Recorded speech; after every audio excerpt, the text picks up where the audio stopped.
Break के बाद स्वागत है आप सभी का एक बार फिर से कालचक्र में। चलिए अपनी चर्चा को आगे बढ़ाते हुए बात करते हैं महामृत्युंजय मंत्र जाप के नियम और सावधानियों के बारे में। पंडित जी से जानते हैं। पंडित जी बताइए। देखिए, महामृत्युंजय मंत्र जप के नियम और सावधानियां बहुत ज़रूरी हैं, वरना इसका चमत्कारिक मंत्र का पूरा फल आपको नहीं मिल पाएगा।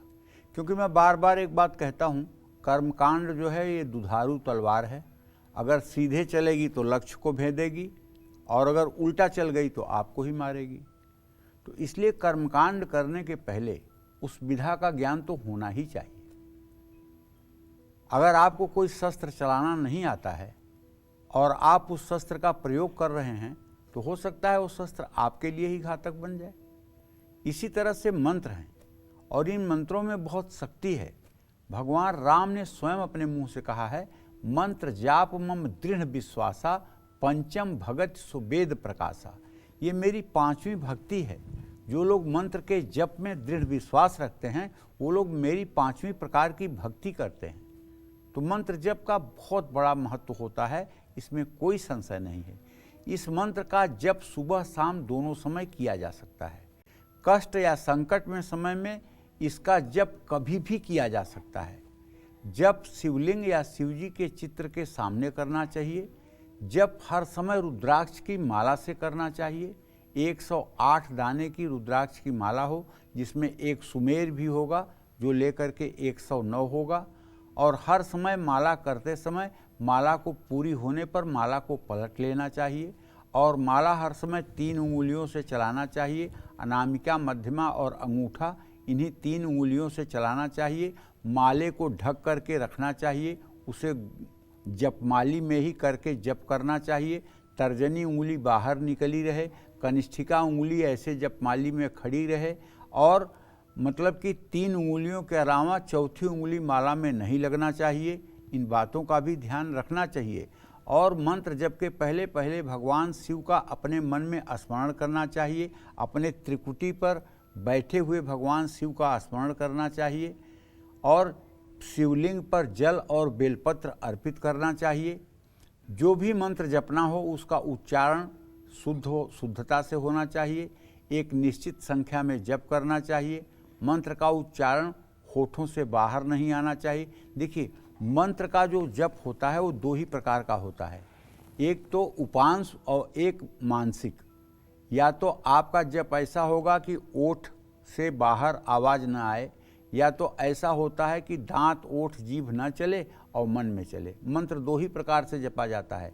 लेकिन नाम जप जो होता है उसको गा करके, नाच करके, चिल्ला करके, हंस करके, जोर जोर से, धीरे धीरे से, मन मन में, कैसे भी आप कर सकते हैं। नाम जप कैसे भी कर सकते हैं, लेकिन मंत्र जप के लिए नियम है, वो 2 ही प्रकार से किया जाता है। या तो मन में ही करिए जिसको उपांशु कहते हैं, और या मन में करिए जिसको मानसिक कहते हैं। और ये मंत्र भी अगर आप इसका बड़ा अनुष्ठान कर रहे हैं तो ये मंत्र दीक्षित होना चाहिए। अगर आप किसी की बीमारी के लिए कर रहे हैं, किसी के धन के लिए कर रहे हैं, तो कोई ज़रूरी नहीं कि आपको इसका दीक्षा मिली हो।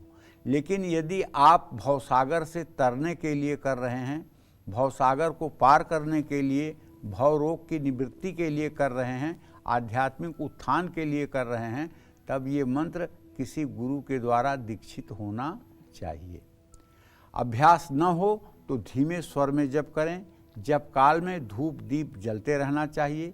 महामृत्युंजय मंत्र का जप अगर आप एकनिष्ठ ब्रह्मचारी हैं तो आपको कुशा के आसन पर बैठकर जप करना चाहिए।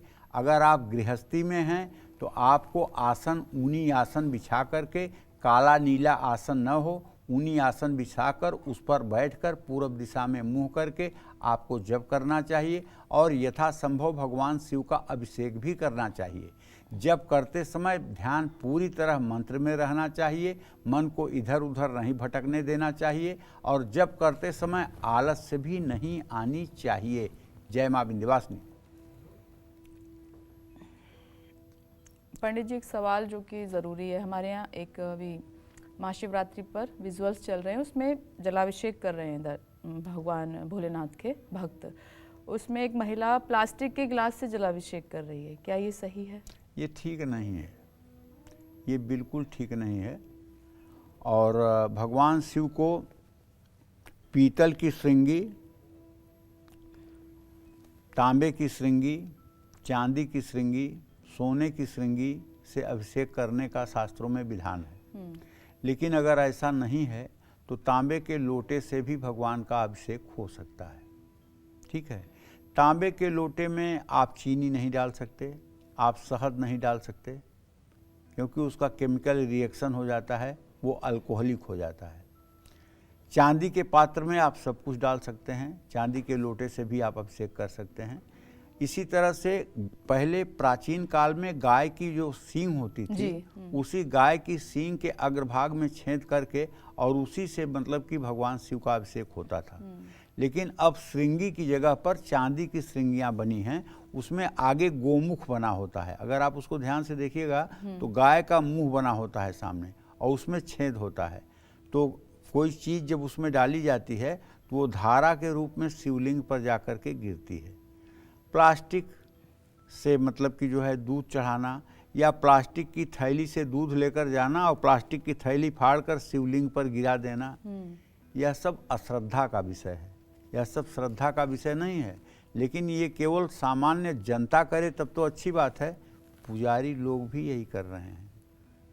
मंदिरों में पुजारी लोग आपकी पूजा को जल्दी कराने के लिए एक पैकेट थैली का दूध उठाएंगे और पट से फाड़ेंगे और उसको गिरा देंगे। तो बस ये सब उचित नहीं है। उचित मर्यादाओं का पालन किया जाए तो उचित रहेगा। जय माँ विंध्यवासिनी, आगे जैसे हरी इच्छा। तो जीवन से जुड़ी हर छोटी बड़ी बाधा को दूर करने के लिए महाशिवरात्रि पर कौन से उपाय आपको करना बेहद ज़रूरी हैं, ये सब जानेंगे हम पंडित जी से, लेकिन छोटे से ब्रेक के बाद। बने रहें हमारे साथ और देखते रहें महाशिवरात्रि स्पेशल कालचक्र की खास पेशकश। हर हर महादेव।